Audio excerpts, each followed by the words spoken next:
Balot ng volcanic smog o VAG mula sa Bulkan Taal. Lumakas pa ang bagyong Julian. Niyanig ng magnitude 5.6 na lindol. Lubog pa rin po sa baha ang ilang kalsada sa Quezon City. Pahirapan ang pag-apula sa sunog. Bukod sa pulisya ang lalaking bumaril sa kanyang misis. Inoble ng Israel ang kanilang mga isinasagawang airstrike sa Lebanon.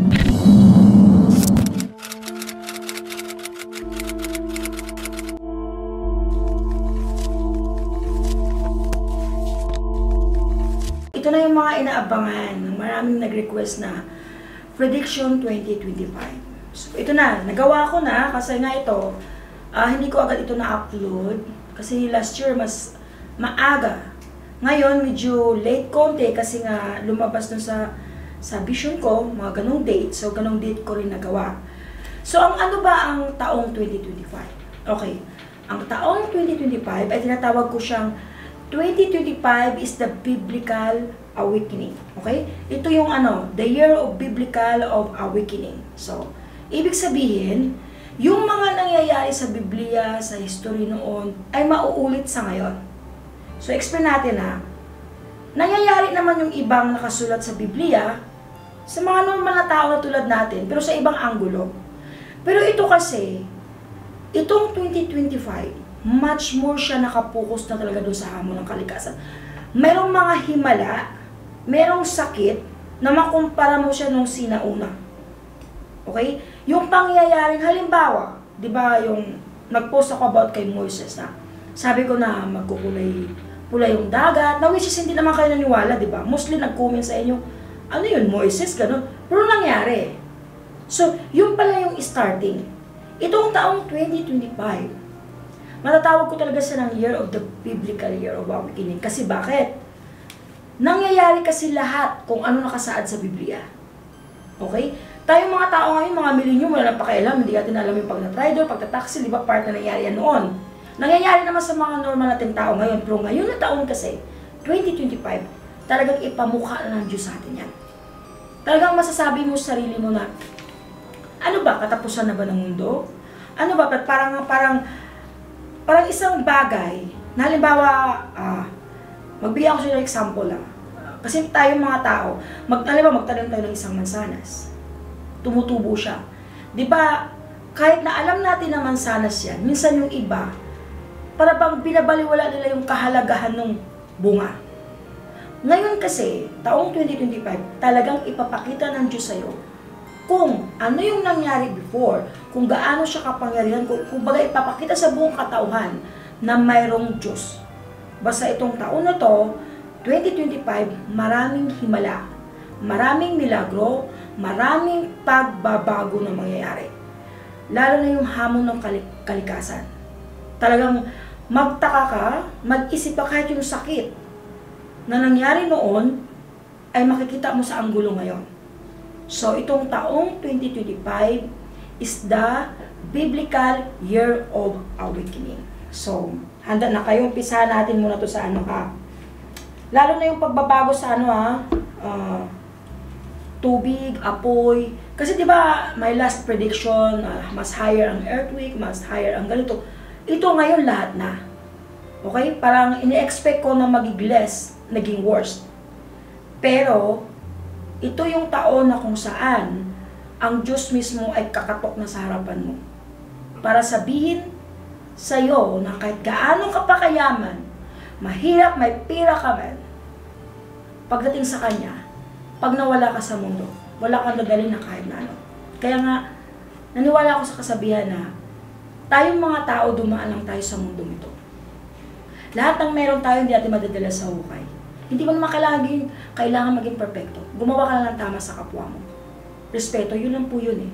Basta itong taon na to, 2025, maging handa po kayo kasi ito yung taon na masabi ko na yung ibang tao hindi marunong magsimba. Baka ito yung taon makikita ko ng simbahan araw-araw puno. Kasi ito yung taon na gigisingin na tayo ng Diyos eh. Gigisingin na tayo lahat na, hello, may Diyos, andito ako. Hindi niyo pinahalagahan lahat ng bagay ko na binigay ko sa inyo, pinagamit ko sa inyo. Lahat yan babalik sa atin. So, ano na tayo sabi nila, di ba, ang Diyos, madam, ay katahimikan. Bigyan kita ng example. Sa mundo ba, kailan ba nangyari na walang negatibo? Di naman, di ba? So, kailan ba nangyari na ang Diyos ay bumaba sa lupa para sabihin sa harapan ng mukha mo na, oy, ikaw maksidente ka. Di ba wala? Lagi siyang gumagamit ng ibang tao. Kaso nga lang, depende yun sa pananalig natin sa paniniwala. Di ba? So, ito lang masabi ko sa inyo ha. Pakinggan nyo itong prediction ko sa 2025, kailangan nyo maunawaan. Kasi ito na yung taon ng Biblia, is the year of awakening. So, umpisahan muna natin sa hamon ng kalikasan, itong kidlat.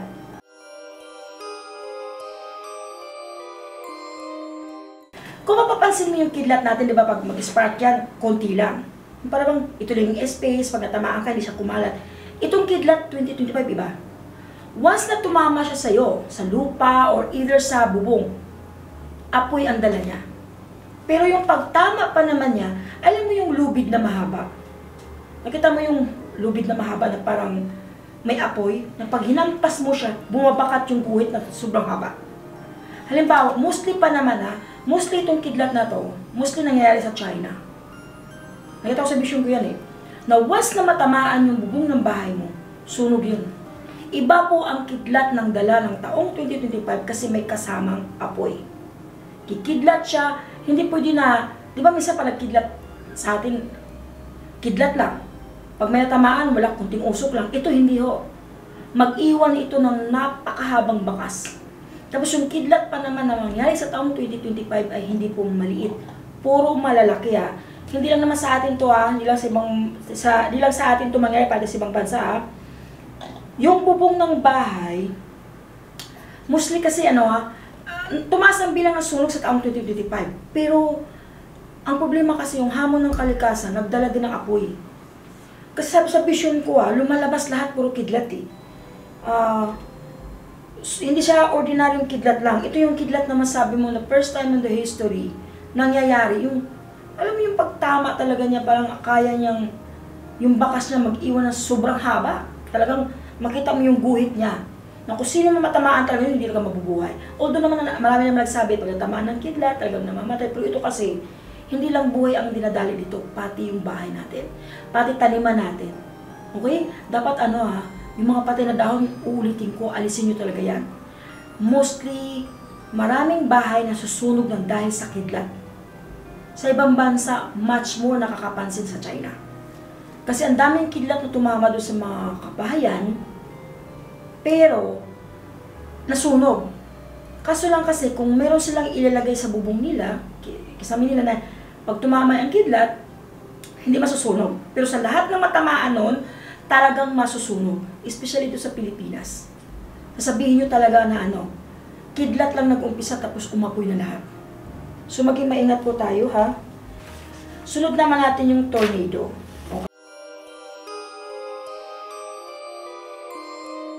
Okay. Sa bansa natin ito yung, di ba, sa mga pelikula nangyari, ang haba, ang laki ng mga tornado, kahit sa ibang bansa. Ngayong taong 2025, yung tornado niya, kaya niyang tumangay ng isang malaking baka. Kaya niyang tumangay ng tao.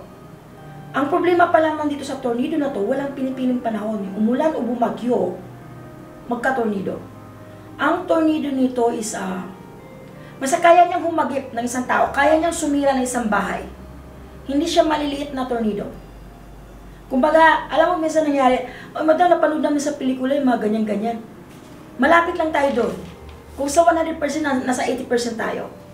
80% mangyari yun na, ganun kalaki Pero mangyayari kasi yun, yung parang tornado na, hindi mo maintindihan parang, basta itong taong 2025, may isip natin, katapusan na ba ng mundo?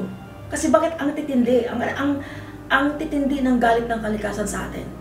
Ang titindi yung, mas mas matunog pa yung nangyari ng kalikasan kaysa mga personal nangyari sa buhay ng tao Basta itong tornado na to, pag nakakita kayo nito, umalis na kayo. Kahit 5 tao, kahit 4 na tao, kaya niya bitbitin.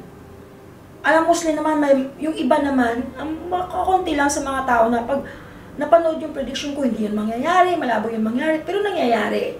Hindi ko naman dinadalangin na mangyari. Ang dinadalangin ko lang naman is maniwala kayo na may Diyos at mag-ingat kayo. Kasi itong tornado na to, at saka itong kidlat na to, kung ano yung napanood nyo sa pelikula, makikita nyo na sa personal yan. Pati nga sasakyan, nakita ko, mayroon inahampas lang dahil sa tornado. Napakalaking tornado po to So mag-ingat po tayo kasi mangyayari ito sa maulan man o mainit man, bagyo man o wala. Mangyayari po to. Lindol.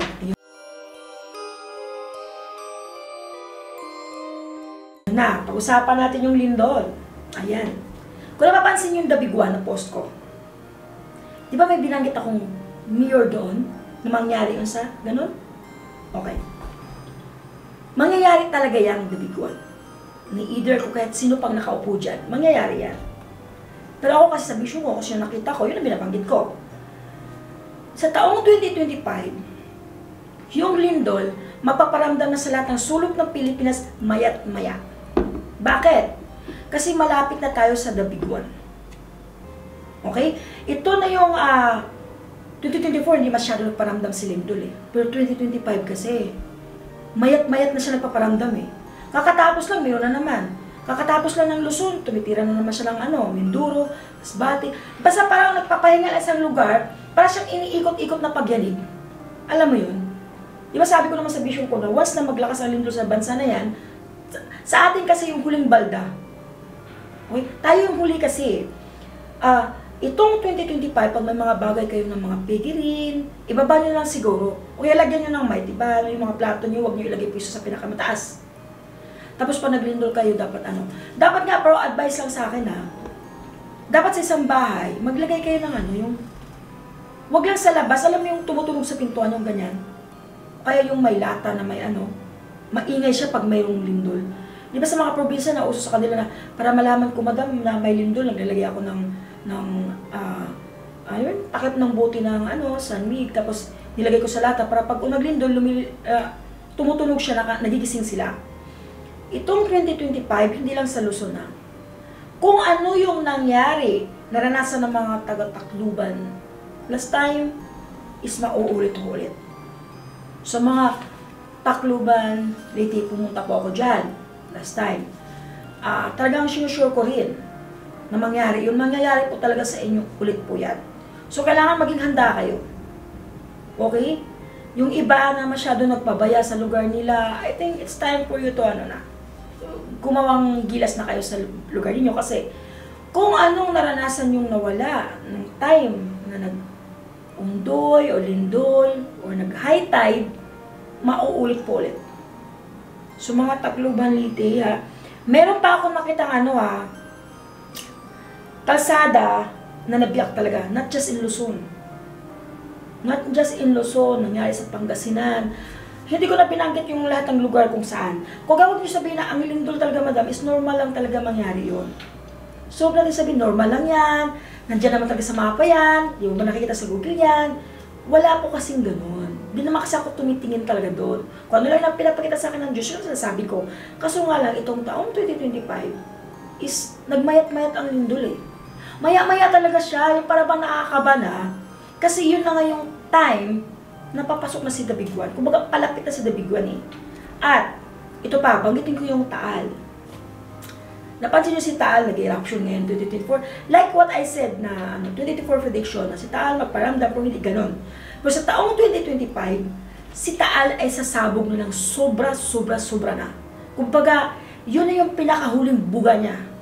Once na yumanik si Taal, once na si Taal sasabog ng pinakamatinding sabog, matagal yun bago masundan. Kaya itong taong 2025, dapat paghandaan niyo po yan. Whether maniwala kayo sa akin sa hindi, nagpasalamat naman ako sa Diyos na pinakita niya yan, vision na yan. Kumbaga, itong taong 2025, ito na yung pinaka-eruption, yung pinakamatindi, pinakamalakas. At, pagkalipas nun, tatahimik muna ng masundan ito pagsibol ng may sisibol na bagong isla. Bigyan ko lang kayo kasi minsan pag nag-post ako, sinasabi nila, paano mangyari magsibol ng isla? Do you remember when I post na ang Japan magkalindol na malakas? After maglindol ng malakas, may sisibol na bagong isla. Di ba nangyari naman po? Nangyari yun sa Japan, sinabi ko. Ganon din mangyari ito sa Taal. Mayroon siyang isla na sisibol na hindi mo siya pwedeng sabihin pwedeng mag-outing, pwedeng mag-bakasyon, hindi. Isa siyang isla na nilagay ng Diyos para maglagay kayo ng santo. Pagsibol ng isla, pansinin niyo na mabuti. Pagsibol ng isla, Tama lang ang tao makapasok doon, makaakyat para magdasal. Mayroong kukurti doon na parang ganyan, no? Na pwede mo paglagyan ng santo. Sige mga taga Batangas, ha? Ito, taga Taal, hindi ko kayo tinatakot. Sa taong 2025, si Taal talaga ay magparamdam ng sobrang tudo, sobrang lakas po yun. After nung katahimikan sandali, sisibol yung bagong isla. Isang isla, na ulitin ko ulit, isang isla na pwedeng lagyan lang ng imahe ng santo.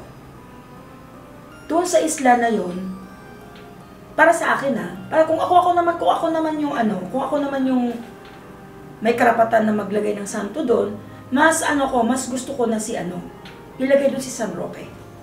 Mamili kayo either si San Roque or si Miraculous. Kasi yung lugar na yun, pag sibol ng isla, sabihin nyo talaga, parang korte siya ng santo. Lagyan mo na siya ng bato na pag ganon, pwede na maglagay ng santo. Maliit lang siya na isla pero maganda, pero isang himala, isang simbolo na maglagay kayo ng santo dyan sa isla na yan. Okay, mga malapit sa Taal, mag-ingat kayo kasi naku, ito na, mayat-mayat na po tayo makaranas ng lindol sa taong 2025, kaya pag sa bahay ninyo, baba nyo ng mga importanteng bagay. Maganda talaga may aso at pusa kayo, aso sa loob ng bahay, kasi pagpalapit yung lindol na sila, nagpaparamdam sila. Yung baga, binibigyan nilang warning tayo May sumisibol ng bulaklak sa Islam yon. Tapos umiilaw, basta na nag-spark yung ilaw na hindi mo mawali saan ang galing. Kahit anong ilagay nyo, halimbawa patayuan nyo ng patayuan natin ng apartment to, kaya patayuan natin ng condo para mas sa mga tourist guide. Maniwala kayo sa hindi. Masisira siya ng walang dahilan. Pero ilagay niyo yung santo. Maglagay kayo ng santo sa isla na yan. Kung sino man yung maging dyan, mayor, para sa akin, mas gusto ko po na maglagay kayo ng santo sa isla na yan. Maliit lang po na isla na yan para lang po sa mga santo. Mayat-maya ang lindol, so mag-ingat tayo. Mag-pray lang No need to bash, no need to kung hindi ka naniwala. It's okay, I will respect that. Pero wag mo sabihin na normal ang lindol. It's not normal for me. Ngayon ang bagyo naman. Okay. Ito kasing bagyo number 1 na kayo advice ko talaga, huwag kayo magputol ng puno. Kasi karamihan nagreklamo ang baha, guys. Kahit ano pang gawin nyo dyan, kahit ano pang gawin nyo ng paraan para hindi bumaha ang Pilipinas, hindi bumaha ang ibang bansa, kahit ilang milyon pang ilagay nyo dyan, babaha po tayo. Bakit? Nagbago na po ang klima. Climate change na tayo. Napapansin mo, supposed to be this coming October, November, December, so winter time. Na it's look like a summer. Diba? Pansin mo? Ang summer year, naging more hotter. Ngayon naman, mainit pa rin. So, hindi natin pwede masisi, oy, ito si ganito kasi, ganito, ando na tayo, gawain nila yan ang hindi maganda. Pero, hamon ng kalikasan, wala kayong magagawa dyan. Nagbago na talaga yung mundo natin. I mean, as in, nagbago. Mas ibang bansa ulitin ko, ibang bansa, diba? Mayroon na silang mga high-tech na gamit para hindi bumaha. Pero binaha pa rin. Pero itong 2025, matindi yung danasin natin pagbaha. Kahit na anong gawin pa, hindi talaga umubra. The best na ma-advise ko, maghanda kayo ng mga bangka. Pakinabang talaga sa atin ng bangka sa 2025. Trust me Meron pa nga doon nangyari na bagyo sa taong 2025 na naging bayani ang isang aso. Kaninong aso kaya to? Nagtitrending sa social media. Nagbagyo, tumalon siya doon sa mga pinakapitan niya. Akala ko, sasakay siya doon sa bangka. Ang ginawa pala niya, niligtas na yung mag-ina. Hinihila niya yung, basta mahinila yung aso, instead na siya yung sumakay sa bangka, yung mag-ina, yung bata, saka yung matanda ang pinasakay niya. Wala siya, aso lang yan, wala siyang lakas, maliban sa ngipin niya. Hinihila niya, tinulungan niya. Alam mo yung aso, para siyang smart, parang akala mo ginawa siyang instrumento ng Diyos na para iligtas yung kasi that time nangyari kasi wala nakakapansin sa kanila. Nasusulok kasi, hindi sila nakita ng mga rescuer. Kaya ang ginawa yung aso. Basta sa taong 2025, nangibabaw yung aso. Yung aso ang ang pinaka, naging hero, naging bayani yung aso sa taong 2025. Dahil nga doon sa pagligtas nila sa mag-ina ng time ng bagyo. Itong taong 2025, paghandaan niyo po yung litrang O, litrang S, at litrang P. Yung tatlong yan, matindi po talaga ang dala niyan. Magkahawig sila ni Ondoy. Okay? Yang bagyo na yan, letter O, letter S, at letter P. So, itong litrang bagyo na sinasabi ko, ito kasi itong O is P na bagyo, matindi ito may hambing mo talaga siya kayong Ondoy, tapos kasing lakas po siya ng ang lakas niya, malakas na bagyo to. Nakakatakot ang bagyo to kasi ang daming namatay dito, lalo ng mga taga-Tacloban, mag-ingat kayo dyan kasi maulit na talaga yun, lalo na sa lugar ng sa lugar ng bagyo. Okay. Climate change. Ito na, ang tagtuyot natin is na dumuble. Dumuble po yung tagtuyot natin, pati yung mga hayop na hindi natin inaasahan magsilabasan. Ako, di ba itong 2024 hindi naman gaano? Pero ngayon talaga lantaran na, maglakad tayo siya na, makita mo yung mga insekto, lumalabas na sila kasi sobrang init. Nagdubli ang tagtuyot na dapat natin talaga ito paghandaan. Saka tama naman yung mga eksperto talaga na dapat tayo ay nagbawas ng internet. Kaya paano ba mangyari yun? Hindi nabubuhay ang mga tao na walang internet. Nabubuhay ka ba na walang internet? Social media nga. Sabi nga nila, social media is live. O yan. Parang bumabalda sa atin. Tama yung sinasabi ng mga eksperto So manumbalik yung kailangan natin magtanim ng mga puno. Kumbaga, guys, advice ko lang po sa inyo sa taong 2025, kahit ngayon naman, maganda kayo, magtanim kayo ng maraming puno. Huwag kayo putol ng putol. Tingnan mo, baha, init. Basta itong tag-init is doble ang init, tagtuyot tayo. Maraming insektong lalabas, kahit anong insektong nagtatago, lalabas po yun sa sobrang init. So maging maingat Tungkol naman sa krimen, sa taong 2025 na po. Halos ang krimen tumaas, my God. At mostly pa naman maging suspect ay mga kapamilya lang. Okay, yung panghahalay tumaas, yung pagpatay tumaas. Wala na pinipili yung krimen. Ni politiko, ni doktor, ni normal na tao, karamihan pa naman tumaas ang bilang ng panghahalay sa taong 2025. Maraming krimen pong nangyari sa taong 2025. So, hindi maganda po ang kalabasan ng aking prediction kasi ang aking vision kasi puro krimen ang nakita ko. Pagkatapos, basta huwag niyo pagkatiwala yung mga anak niyo. Pag nagbago ang behavior, yung behave ng anak niyo, dapat niyo kausapin na mabuti Kampihan niyo yung anak niyo. Kampihan niyo yung anak niyo kasi karamihan pa naman sa mga naging suspect ay mahal sa buhay at mahal natin. Tapos advice ko naman doon sa may mga bahay kasi maraming niluluuban sa taong 2025. Mag-alaga kayo ng aso sa kapusa. Okay? Kasi may lugar na nangyari 3 beses na pusa yung nagligtas para hindi mapatay yung amo. Kailangan nyo ng hayop, huwag nyo alisin. Okay? Ngayon, sa kalangitan naman. Usapan natin yung kalangitan na mangyari sa taong 2025. Marami kayong himala, kababalaghan na makita sa langit. Mapapansin niyo na masabi niyo sa sarili niyo na, bakit kaya yung araw ay kulang na lang humahalik sa lupa? Pagmasdan mo siya, parang ang araw na sa lupa na. Kasi sobrang init natin, dubli na. Tapos ito ito yung taon na, alam mo yung masasabi mo sa sarili mo na, nangyari ito sa panahon ni Noah, sa panahon ni Moses. Makikita nyo na po. Makikita nyo na po yun sa kalangitan. Minsan, mostly yung langit naging kulay apoy. Okay? So, itong taong 2025, kung hindi man may parating, basta tandaan nyo pag once na kumulimlim ang langit, tandaan nyo, basta kumulimlim siya, maulan o hindi, mainit, diba mainit ang panahon, bigla siyang kumulimlim. May po yan, warning sign, na merong aksidenteng mangyayari na tatatak sa buong Pilipinas at sa buong mundo. Tatandaan nyo po yan kaya doble kayo mag-ingat kasi mas mataas ang bilang ng aksidente natin. Mas mataas ang bilang ng maraming nasawi. Basta pakatandaan lang po ninyo na mayroong aksidente sa himpapawid na tatlong aksidente sa himpapawid na mangyari. Pakatandaan ninyo maulan man o hindi, mainit man o hindi, pag dumilim ang kalangitan, ibig sabihin may malaking aksidenteng mangyayari. So pag-usapan natin yung pandemya ulit. Okay, pandemya. Isang hangin, halimbawa, i-diretsahin ko na lang kayo direct to the point. Hindi ko siya masabing part siya ng pandemya, yung nangyari sa atin before na nag-lockdown. Ito ibang klaseng pandemya to. Isa tong bakterya. Nanggaling sa ibang bansa. Halimbawa, itong bakterya na to, Once na galing sa hangin to hindi to ganito sa tao, lilipat, hindi. Kasi ang mangyari ganito, once na malanghap yun, ang pinaka-paborito pa naman yung pasukan na lugar, yung ilong at yung mata. Once na makapasok siya sa katawan mo, hindi mo maramdaman na may lagnat ka, wala kang maramdaman. Kasi ang lakas mo magulit ka na lang na may tumubong butlig na kasinlaki ng piso.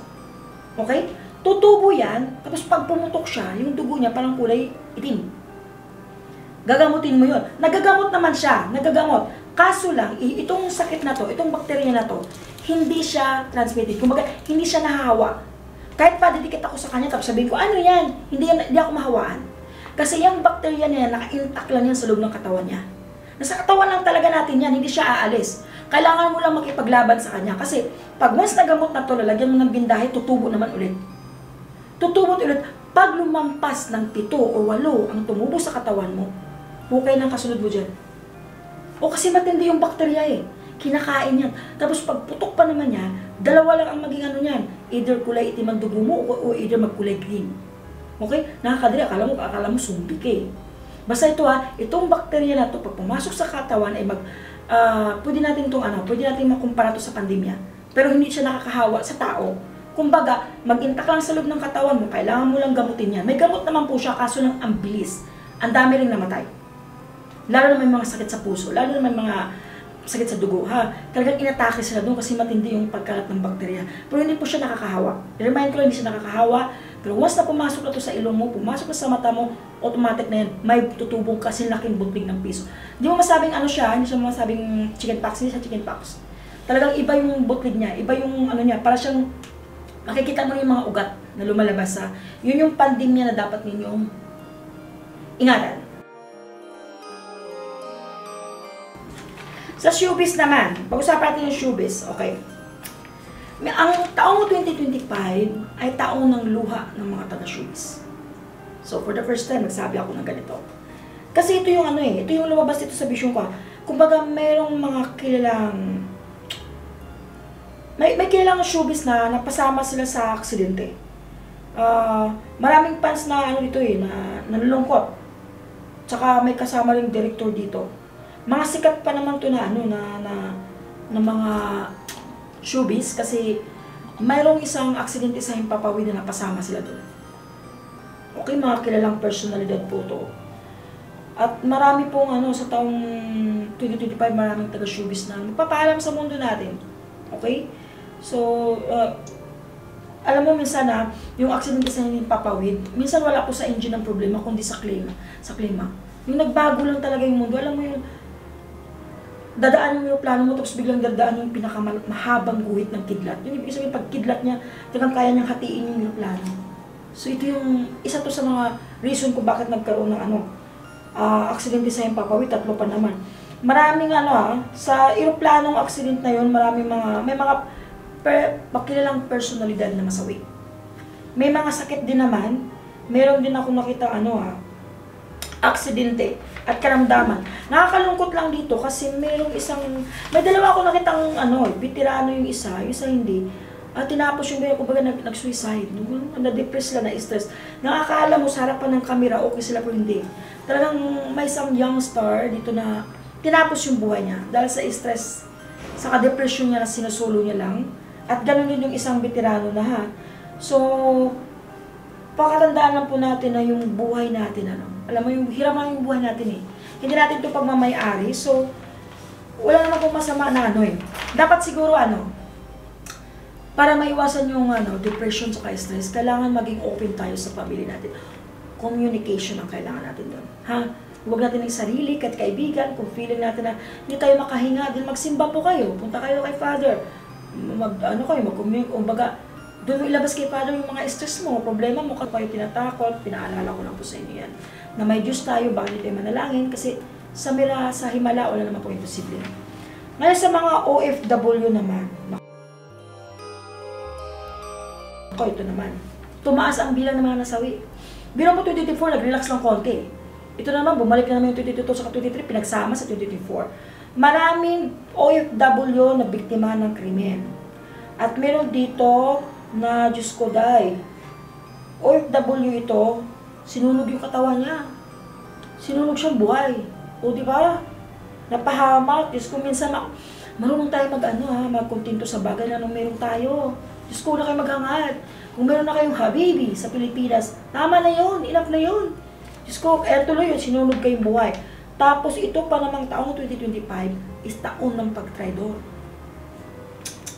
Maraming yung yung traidor na nakagawa ka na masama, ibig sabihin, ibang pagtatraidor ang tinutukoy ko Pagkagahaman. Naku, marami tumaas na. Pagkagahaman at pagkaganid. Naku, marami talaga, tumaas talaga. Parang expected ko pa naman, ang ganda ng reading, pero hindi lumabas, hindi maganda May mga OFW din na namatay dahil sa aksidente. Yung mostly talaga yung krimen tumaas din May namatay ding OFW dahil sa bagyo, hamon ng kalikasan. Yung iba naman sa stress, depression, oh my God. Tapos, meron naman ditong isang OFW na tinapos yung buhay niya, na buong akala nila, pinatay siya. Kasi nga, ang ginamit niya para kitilin yung buhay niya, kutsilyo. So, akala tuloy nila krimen, pero hindi tinapos talaga niya ang buhay niya. Kumbaga, itong taong 2025, nabubuhay yung salitang pagtraidor. Ito na. Pagkagahaman, pagkaganid, pagiging isang utak kriminal. Hindi talagang ito na yung Tama nga naman saad ng Biblia talaga. Lahat yan nakasaad sa Biblia yan Kaso lang itong taong 2025 kasi ito yung taong na nabuhay ulit Lalo na sa bansang China, puro apoy sila sa taong 2025. Sa bansang Indonesia naman, puro paglubog, puro pagguho, pagsabog. Tayo naman, may lindol kasi palapit na sa the big one. Sa US naman, puro 2025, Diyos ko Lord, ito natin yung taon na natuklasan lahat ng mga krimen.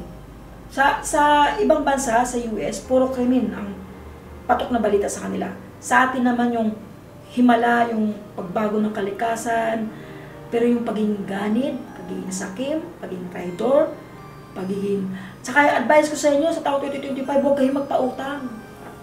Maniwala kayo sa vision ko, wala magbabayad. Sa 100%, baka may 2% lang magbabayad. Marami po. Tapos mag-ingat kayo sa taong 2025 Maraming taong mapanglin lang. Ayun na. Ingat-ingat lang po tayo dapat sa taong 2025, basa-basa kayo ng Biblia. Doon lahat ng kasagutan na hinahanap niyo sa mga tanong ninyo. Mag-ingat lamang po tayo lahat at huwag kayong makalimot na magdasal. At patuloy ko pa rin kayo ipopost sa Facebook ko, yung aking mga visions para kahit paano nabigyan kayo ng gabay. Hindi naman po ako yung makapangyarihan. Tao lang din ako tulad sa inyo. Normal lang din ako tulad sa inyo. Kumbaga, pinakita lang ng Diyos sa akin kung anong dapat kong paghandaan. Kasi, aminin natin hindi naman siya bababa sa lupa para isa-isahin ito pag-remind. Diyos siya kahit anong gawin niya, kaya niyang gawin. Sa katandaan po ninyo na ang buhay natin ito sa mundo ay panandalian lamang. So, meron pa lang tayong mga atleta na mag-ingat din kasi aksidente malakas po sa inyo. So hanggang dito na lang po ang aking prediction 2025. Mag-ingat po tayo at lagi po tayo magdasal. Maraming salamat po.